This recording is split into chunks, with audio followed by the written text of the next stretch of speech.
Thinking back over the last 10 years, I can recall being consistently at peace and content for a period of only about 2 or 3 months.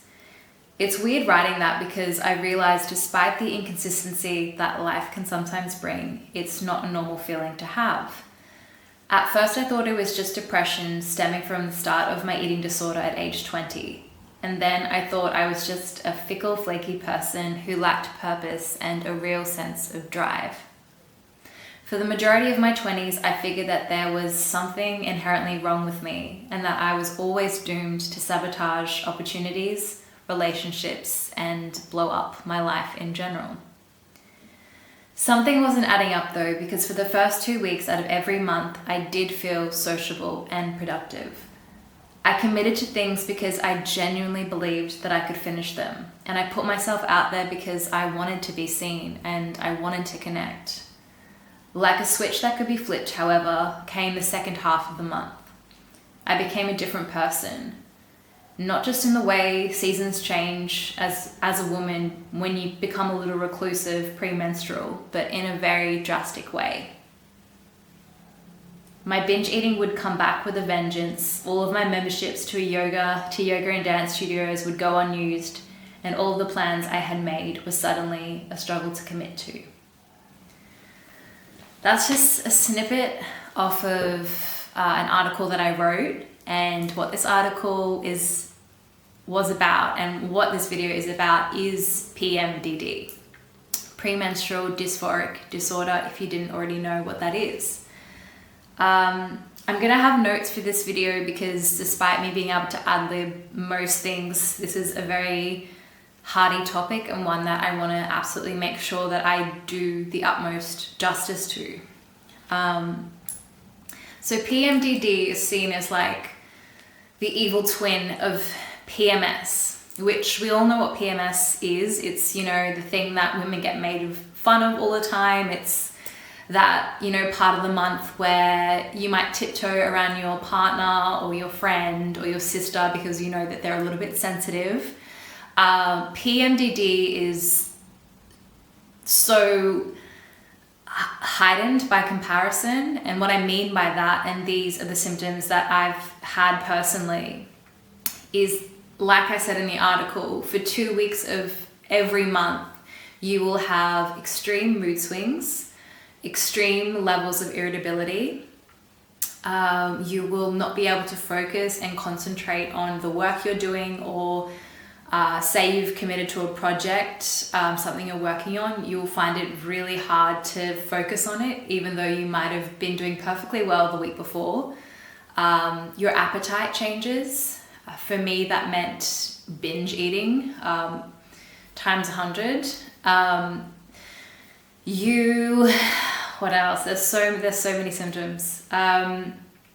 You'll have hyperinsomnia, which meaning, you find it really difficult to fall asleep. You wake up with virtually no energy. Just these very large dips in terms of the person that you were 2 weeks prior to then who you are at the tail end of the month. This was my pattern. And for context and for background, as I mentioned in the article, I had an eating disorder that started from age 20 to, I want to say, early 30s, or when I just turned 30 is when it ended. And intertwined with that was depression and all of these PMDD symptoms. So it was incredibly difficult for me to even know what was wrong and know where to begin with unpacking all of that, because I didn't know where one issue started and the other one ended.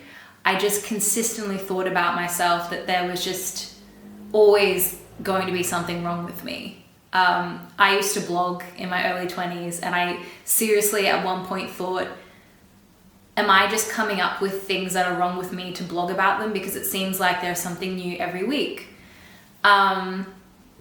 But the thing is, I thankfully got help for my eating disorder. I helped myself actually out of my eating disorder, I want to say, because I did, which I'm very proud of. I stopped feeling under the throes of depression, but there was still something underlying all of that, and something that connected all of those things, and I just didn't know how or why. And I went to specialists. So this is part of my journey. I went to so many specialists, GPs, gynecologists, endocrinologists. The gynecologist told me after I listed all these symptoms that perhaps I just needed to go on a holiday. The endocrinologist, whom I paid $300 to go see, told me, because I was living in a different city at the time, that maybe I was just a little depressed and that I should move back home, and promptly handed me a box of birth control pills and sent me on my way.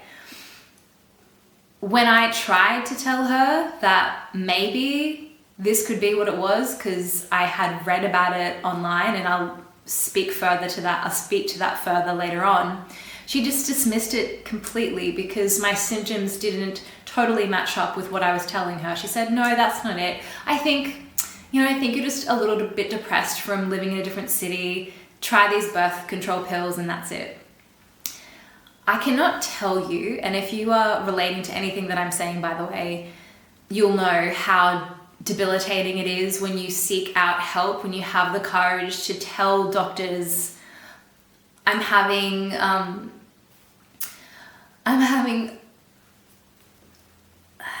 lot of suicidal tendencies. It's so shattering to have people tell you that maybe you just need to book a plane ticket and go on a holiday and lay on a beach somewhere.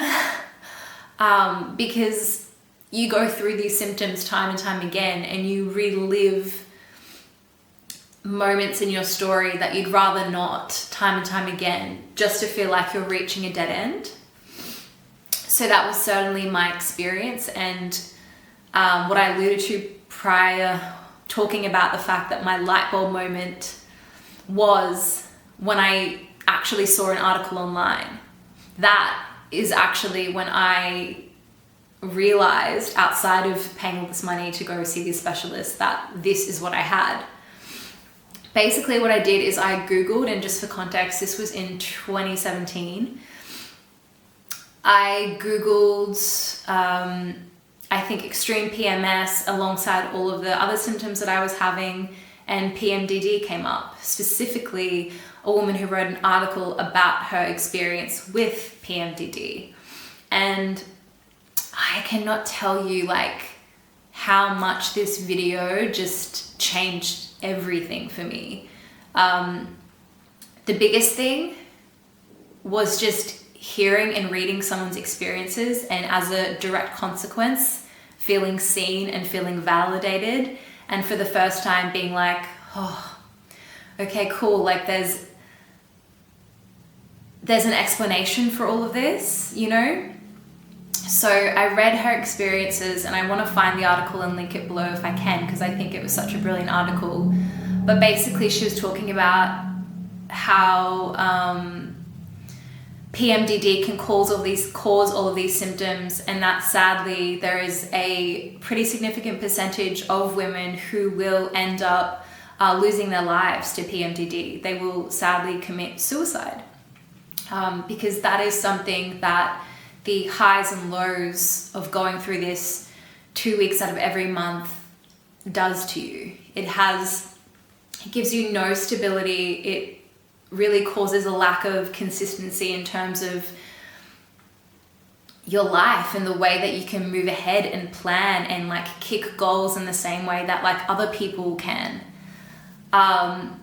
So I read the article, and that's when I knew that this is what I had. And I remember just immediately emailing my mom and sending her the link and saying this is it, and just bombarding her with all this information, because I needed her to know, and I needed the people around me to know that there was nothing wrong with me, and I just needed that validation, and I needed that support in the process.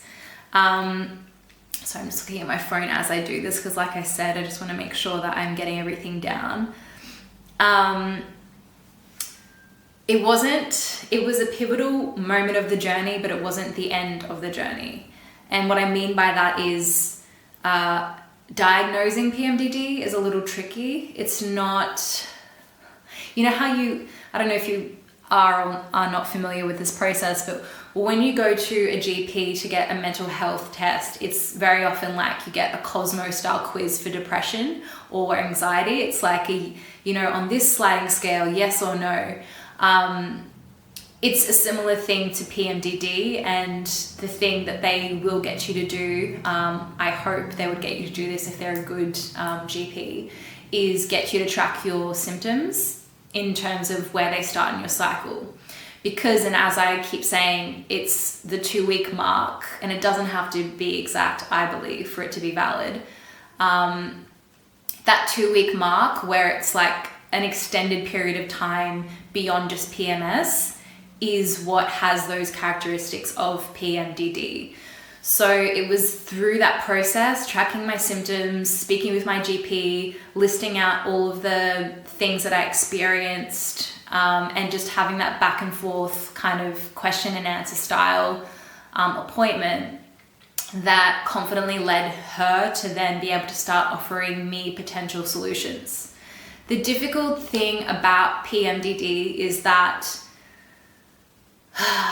there is still so much that I think a lot of people in the medical industry, I'm speaking mainly on behalf of what's happening in Australia, there's a lot that they don't yet know. I obviously know that I'm not a medical professional, but I do know from experience and from having spoken to other women that there is just a general lack of training when it comes to PMDD, mainly because from what I can gather, there's not enough known about it in the medical world. After I saw my GP, I started going into different styles of treatments, and this lasted, I want to say, from probably 2017, 2018, all the way up until 2022. I tried antidepressants, I tried estrogen treatment, I went to see a naturopath, I did acupuncture from a Chinese medicine specialist. I went to a women's health center where she gave me like a protocol. I went to see a nutritionist. If I could tell you just how much money, time, and energy I've spent on this, trying to get to the bottom of it and trying to fix it, I swear it would be thousands of dollars. And I'm not embarrassed to say this, but I went to see a hypnotherapist about it. She's based in, you know what, actually I'm not going to tell you where she's based, because I don't 100% know if it really did what it needed to do for me personally, and it was a lot of money. Basically, what this hypnotherapist was trying to get to is the bottom, like the crux of the PMDD and where it stems from, because some people say it can originate from some source of trauma in your life, whether that's childhood or later on. Anyway, not my point of the story. I did hypnotherapy. It cost me a lot of money. It didn't work. What she was trying to say, and what she kept reiterating, this lady that I went to see in my appointments, was saying to me, like, you are not your PMDD. You are not, like, stop defining your whole life by saying you have PMDD. The only thing is, for me, it was so difficult to take that approach of just, I just won't define myself by this like debilitating thing that takes over my life every 2 weeks of the month. It felt really challenging not to say that anymore, because it did become such a pivotal part of my identity for like 10 years.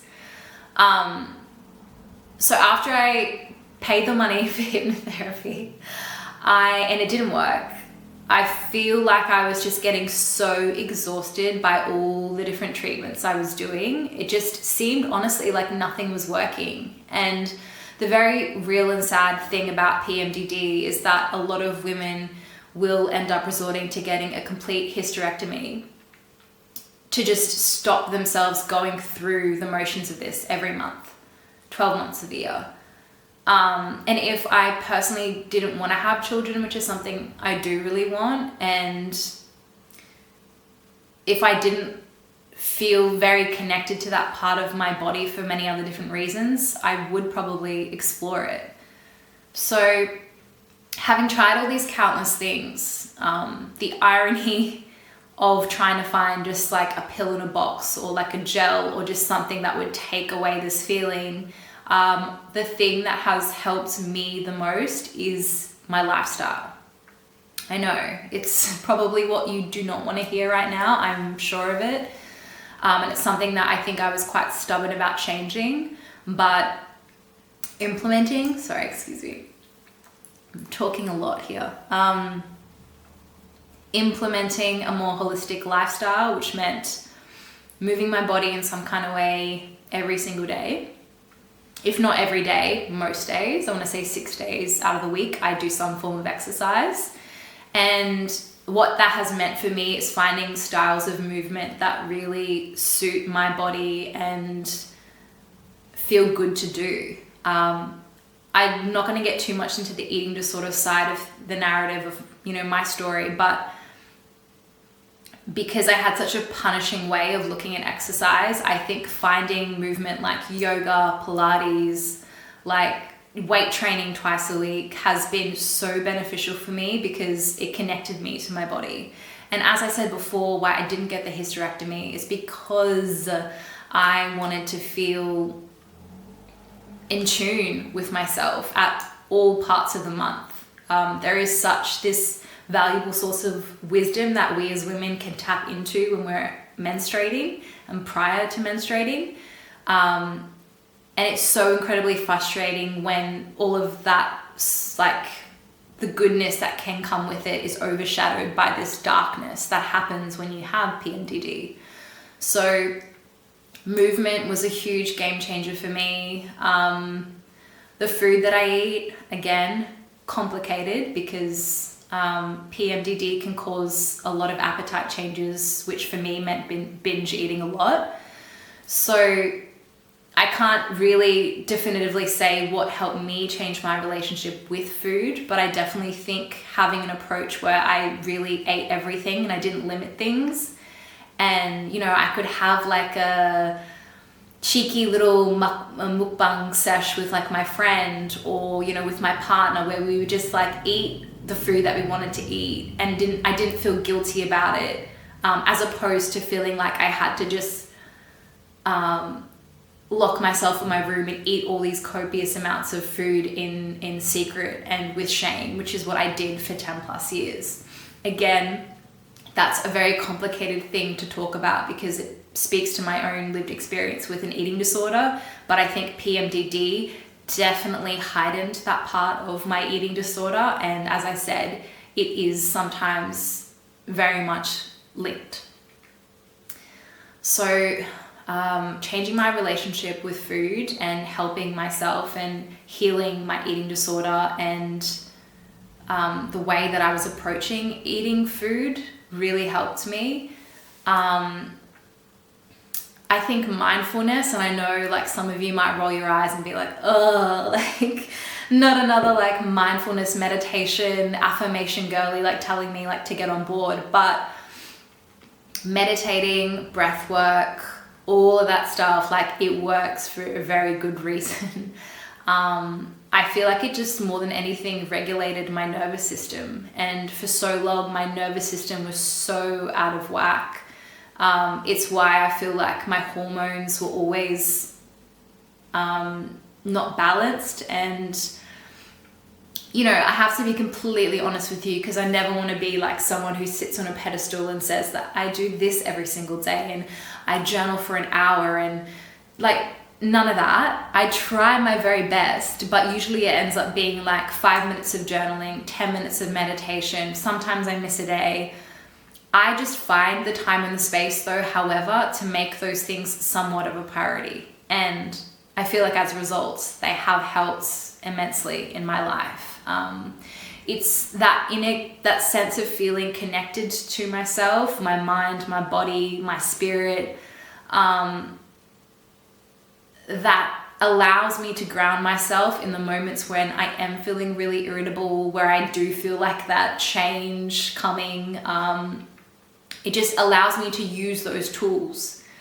It doesn't mean that it's eradicated, and bless this hypnotherapist who kept trying to say, you are not your PMDD. I know I'm not defined by it, but at the same time, I have to acknowledge that it is something that will come up for me in my life and that I do have to manage. The biggest difference, and I can't say whether this is just owing to the space and time of life that I find myself in, is just that I don't hide from it anymore. I don't hide from having to do the work that I need to do. And I realize that that is a very rich thing to say to people who have PMDD, because so many things in your life, will feel out of your control. But it's just the consistency in which I can try and attempt to tap into those tools regularly that, I don't know, it makes me feel like I'm not falling quite as badly as I did, I want to say even like 2 years ago.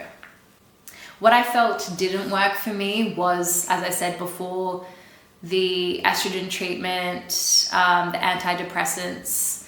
I don't want to speak specifically to medication because I think this is such an individual thing. And if you go on the PMDD forums, of which there are a few, there's PMDD support groups for Australian women, there's PMDD support groups for American women.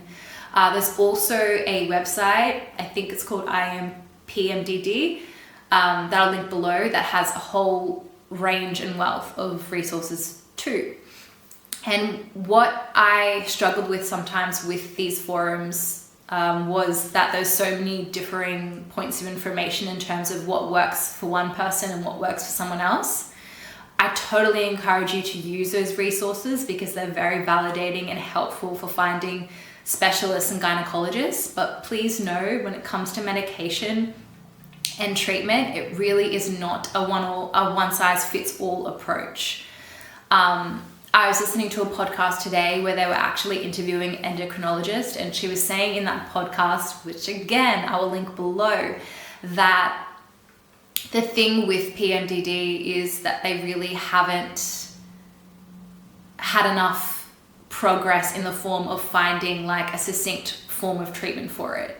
So she suggested like a whole range of things that you can try. It's just not a guarantee that this thing will be the thing, because they're still trying to put their finger on what actually causes PMDD, despite them having speculations of what it could be. It just can be so different from one woman to the next. So please try the medication if it's something that you feel like you need to try, obviously after speaking to a specialist. For me, however, I would just say that it didn't work for me. And it wasn't really an avenue that I wanted to personally keep exploring. Yeah, that's all I'll say about that.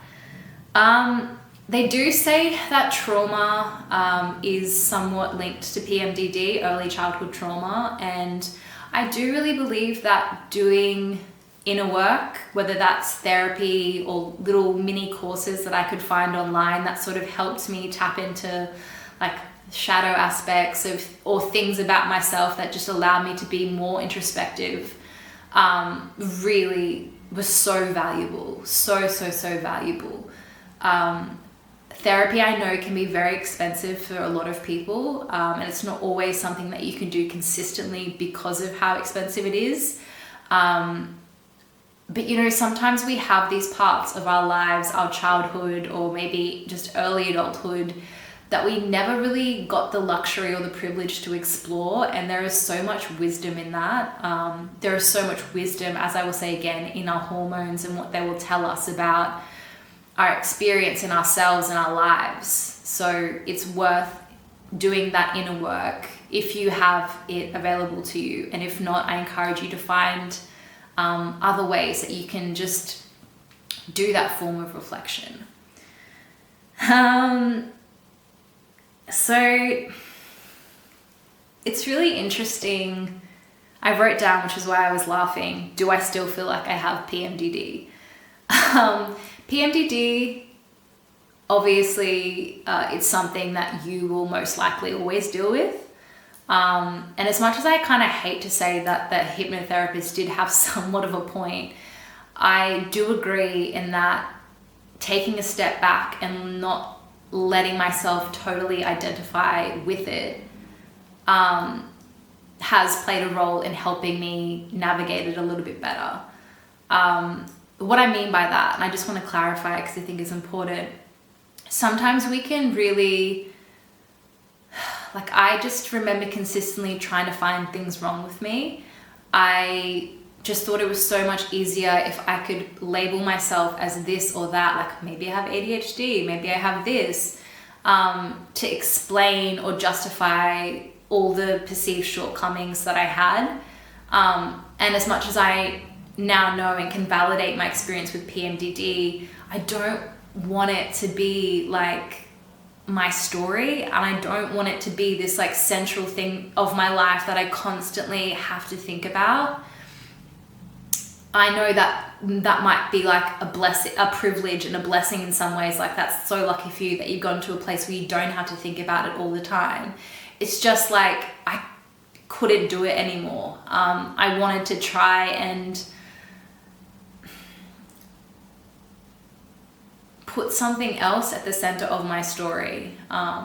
Something that didn't feel like it was weighing me down all the time. So that in and of itself has been a process. But yes, I think not making this my whole story has helped me in turn deal with it in some ways.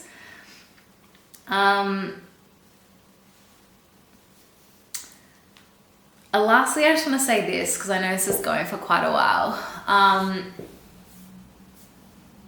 I'm just going to share with you what I wrote.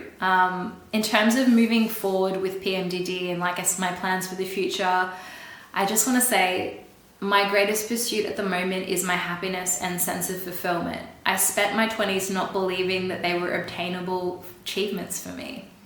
I spent my 20s and part of my early 30s believing that there was something inherently wrong with who I was. So when I heard this question on a podcast that sparked this video, do you have grief for the person you could have been? My answer is no. All of these challenges, setbacks, and countless realizations have put me on this path whereby I feel like I have something valuable to offer in the form of my lived experience.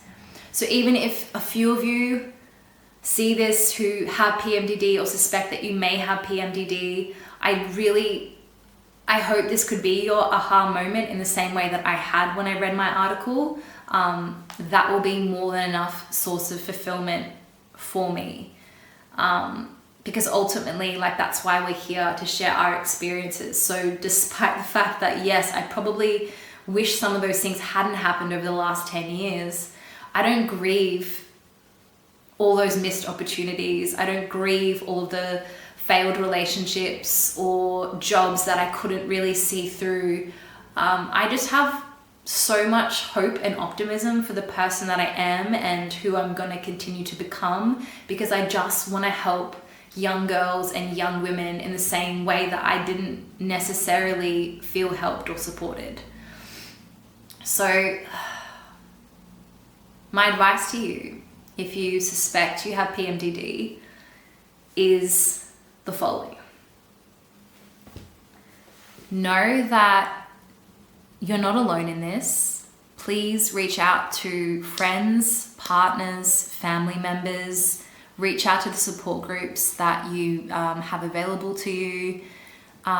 Just find that connection through lived experience. It has so much value. It's so soothing to know that you're not a bad person because you go through this. It's something that you can work through. It just takes time. It takes a team, honestly, an army. Find the right people for you, whether that's finding a GP that's a little bit more understanding, a little bit more nurturing. Believe me, they exist.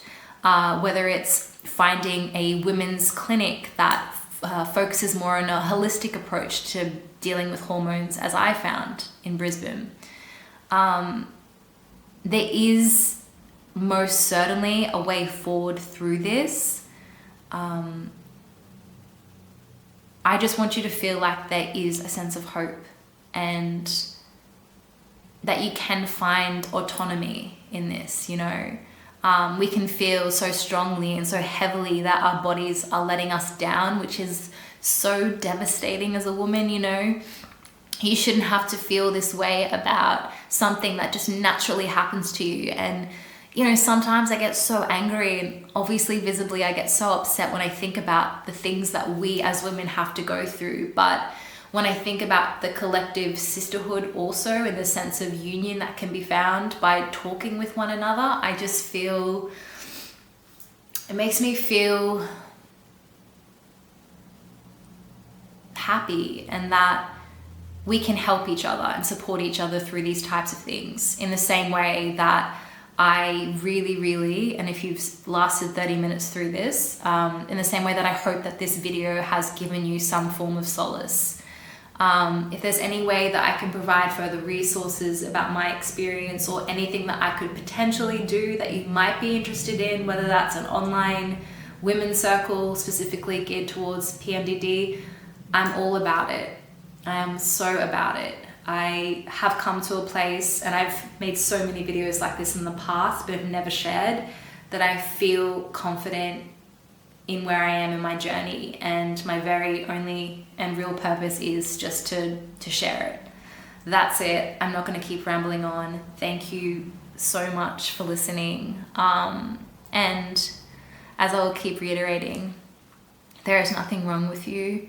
I see you. I know what you're going through. I know it's so hard, but if this version of me compared with the version of myself 10 years ago is anything to go by, you will get through it. You will absolutely get through it.